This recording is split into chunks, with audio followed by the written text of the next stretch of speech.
दोस्तों, आज आपका स्वागत है मेरे YouTube चैनल ऑडियो विजुअल ज्ञान में। जैसा कि आपने थंबनेल में देखा होगा, क्रिस्टॉन UC-C 100T के अंदर एक फीचर है, BYOD का इनबिल्ड फीचर है, जो बहुत लोगों को नहीं पता। आज मैं आपको दिखाता हूँ वो फीचर कैसे यूज़ करते हैं। तो आइए चलिए देखते हैं। सबसे पहले मैं आपको कनेक्शन दिखाता हूँ, हमने कनेक्शन कर कैसे रखे हैं। तो रैक के अंदर यहाँ पे हमने माउंट किया है। तो ये है हमारा MTR। तो यहाँ पे आप देख सकते हैं ये जो केबल लगी हुई है ये कंटेंट के लिए लगी हुई है, डायरेक्ट जो टेबल से आई हुई है HDMI इनपुट के लिए, जिसमें हम अपना लैपटॉप कनेक्ट करते हैं तो हमें कंटेंट, हमारा लैपटॉप का कंटेंट शेयर हो जाता है। और इसके अंदर मुझे भी बहुत दिनों बाद पता चला ये फीचर काम, बेसिकली मुझे ज़रूरत ही नहीं इस फीचर की, और जब मुझे ज़रूरत पड़ी तो मैंने चेक किया, मुझे मिला। मैंने क्रिस्टॉन में बात करी, उन्होंने हमें बताया। तो आइए इसकी थोड़ा सा फंक्शनैलिटी के बारे में देखते हैं। तो यहाँ पे हमने फ्लोर पे HDMI केबल कनेक्ट कर रखी है। ये मेरा लैपटॉप है। अब देखिए यहाँ पे मैं अपनी HDMI केबल लैपटॉप में कनेक्ट करूँगा तो क्या होता है। यहाँ पे मैंने केबल कनेक्ट कर दी है। अभी देखना, ये मेरा डिस्प्ले आ गया है। अब ये जैसी नॉर्मल कनेक्टिविटी होती है, आप लोग जैसे करते हैं वैसे ही है, इसमें कोई चेंजेस नहीं है कंटेंट इनपुट के लिए। और ये फीचर तब काम आएगा सपोज आपका नेटवर्क डाउन हो गया, और जब आपका नेटवर्क डाउन हो जाएगा तब आपका MTR काम नहीं करेगा, आपकी कंटेंट शेयरिंग बिल्कुल भी काम नहीं करेगी। तो उस केस में हम ये काम करते हैं। तो यहाँ पे मैं आपको बता दूं, अभी यहाँ पे जैसा कि आप फोटो में देख पा रहे हैं, ये वाला जो पोर्ट है मैंने जो मार्क कर रखा है ये है BYOD के लिए, इसमें ये HDMI आउट लिखा हुआ है। तो हम ये क्या करते हैं, इसको HDMI आउट को हम टीवी के जो सोर्स टीवी का खाली है हम उस पे कनेक्ट कर देंगे। तो हम क्या, जब हमारा नेटवर्क डाउन होगा, हमारा टच पैनल काम नहीं करेगा, कुछ भी काम नहीं करेगा, तब हमारा ये काम करता है। वो वहां से डायरेक्ट रूट हो जाएगा, एक पोर्ट से इन होगा, एक पोर्ट से डिस्प्ले आउट होके हमारे दूसरे टीवी के सोर्स में चला जाएगा।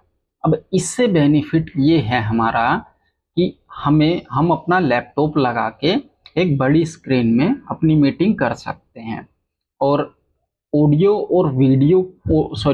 और कैमरा के लिए, माइक स्पीकर कैमरा के लिए हमें उसके लिए सेपरेट से एक USB स्विचर लगा के हमें बाईपास करना पड़ेगा कैमरा। और ये कैसे करते हैं उसके लिए मैं कभी सेपरेट एक वीडियो बना दूंगा। हमने यहाँ पे सेपरेट कर रखा है। तो जब हमारा MTR डाउन हो जाएगा तब हम क्या करेंगे, अपने लैपटॉप में एक HDMI केबल लगाएंगे, एक USB केबल लगाएंगे। HDMI केबल से हमारे टीवी पे हमारे लैपटॉप की स्क्रीन चली जाएगी, और जो USB है उससे हमारा कैमरा, माइक और स्पीकर रूम का काम करने लगेगा। तो यहाँ पे देखिए हम वही चेक कर रहे थे सोर्स चेंज कर करके कि हमारा चल रहा है या नहीं।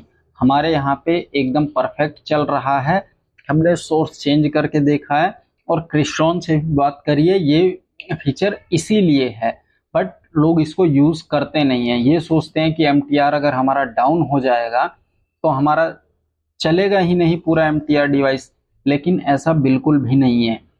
ये जो पार्ट है ये बेसिकली एक कैप्चर कार्ड है, जिसके अंदर इनबिल्ड आप कह सकते हो, स्प्लिटर हम कह सकते हैं, स्प्लिटर नहीं कह सकते, आप जो भी इसको नाम दे सकते हैं, एक साइड से इन होके दूसरी साइड से आउट हो जाएगा। तो इसको MTR से कोई लेना देना नहीं है, इसको सिंपल एक पावर चाहिए बस, जो MTR से लेता है। अब यहाँ पे मैं आपको दिखाना चाह रहा हूँ, देखो ये टीवी की HDMI है जो हमने MTR से लगा रखी है। ये MTR का डिस्प्ले शो करता है, मैंने इसको निकाल दिया। अब यहाँ पे देखना, हम अपना लैपटॉप कनेक्ट करेंगे। मैंने इसमें वीडियो थोड़ा सा स्लो मोशन में कर दिया ताकि थोड़ा सा ज़्यादा समझ में आए। हम टीवी का सोर्स चेंज कर देते हैं। हमने वहां से निकाल दी। अब अगर मैं अपना लैपटॉप कनेक्ट करूंगा तो यहाँ पे डिस्प्ले आएगा। मैंने एक सोर्स पे HDMI 2 पे MTR कनेक्ट कर रखा है और HDMI 3 पे टीवी के ये हमारा कंटेंट का केबल है BYOD वाला। अभी ये देखना, यहाँ से हमने सोर्स चेंज किया है। मैंने वीडियो स्लो मोशन में कर रखी है, इसीलिए सारी चीज़ें आपको बहुत देर से यहाँ पे स्लो चल रही हैं। यहाँ पे मेरा लैपटॉप स्लीप मोड में चला गया था। अभी यहाँ पे लैपटॉप पे मैंने लैपटॉप को स्लीप मोड से रिमूव किया। अब देखना, यहाँ पे सोर्स चेंज करेंगे। एक्चुअली इस टीवी में प्रॉब्लम यह है, जैसे ही इसको सिग्नल नहीं मिलता ऑटोमेटिक सोर्स बहुत फास्ट चेंज करना स्टार्ट करता है। यहाँ पे हमने टीवी को HDMI 3 पे किया है, तो ये देखिए मेरा यहाँ पे डिस्प्ले आ गया है। अब MTR में नेटवर्क नहीं है, किसी कारण से साइन इन नहीं हो पा रहा है, तो हम कंटेंट यूज़ कर सकते हैं, लेकिन उसके लिए हमें दूसरे पोर्ट को यूज़ करना पड़ेगा टीवी के। अब यहाँ पे मैंने नेटवर्क केबल भी रिमूव कर दी है।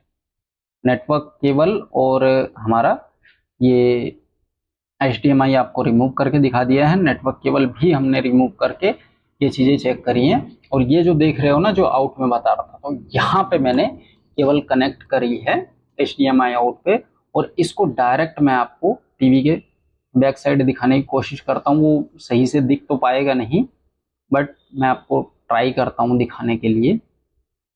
एक मिनट, अब देखिए यहाँ पे टीवी के पीछे दिखने में थोड़ा सा प्रॉब्लम हो रहा है। 2 HDMI केबल कनेक्ट है, आप देख सकते हो। तो एक MTR के लिए है और एक जो कैप्चर कार्ड हमारा लगा है वहां से आउट हमने ली है, वो आउट हमारी गई है टीवी के दूसरे सोर्स में। तो इससे हमारा काम बहुत आसान हो जाता है।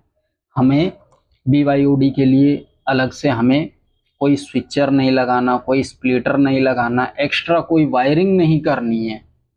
अगर कॉमर्शियली देखें तो हम कम से कम 1 लाख रुपए का खर्चा मिनिमम सेव कर सकते हैं। मैक्सिमम तो आप ब्रांड पे जाओगे, स्विचर स्प्लिटर लगाओगे तो 2-3 लाख में भी जा सकता है। वो हमारे रूम के एनवायरनमेंट के ऊपर है, कितनी लेंथ की केबल लगेगी। हो सकता है वहाँ पे ट्रांसमीटर रिसीवर ऐड करने पड़े सेपरेट केबल के लिए। तो यहाँ पे आप देख सकते हैं हमने ये सब कुछ कर दिया है। हमने बार बार इसको टेस्ट किया है ताकि हमारा सब कुछ एकदम सक्सेसफुल रहे, कोई दिक्कत ना हो। सक्सेसफुल तो पहले ही है क्योंकि हमने क्रिस्टोन से बात करके ये सारा काम किया था। तो हम लेकिन अपने लेवल पे चेक करें, हो सकता है कोई केबल लूज ना हो। तो यहाँ पे दोबारा से हमने चेक किया था एक फाइनल टेस्टिंग, जिसमें हम कस्टमर को यहाँ पे दिखा रहे थे। हमने LAN cable, network cable remove कर दी जो आपने अभी देखी। उसके बाद हमने फिर से लैपटॉप कनेक्ट करके देखा, हमारा चल गया है।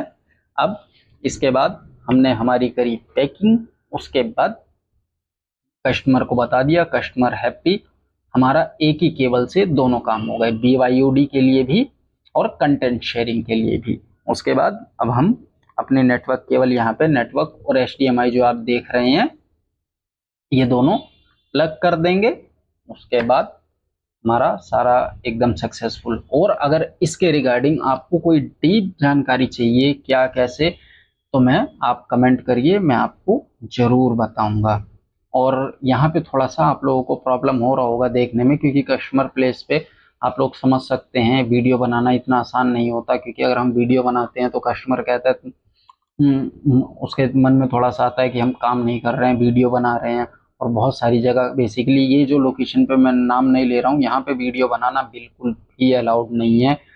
फिर भी मैंने कस्टमर को ये कह के वीडियो मैंने बनाई कि यहाँ पे मेरे को आपके हायर टीम को ये मुझे दिखाना है। तो बाय बाय, थैंक यू।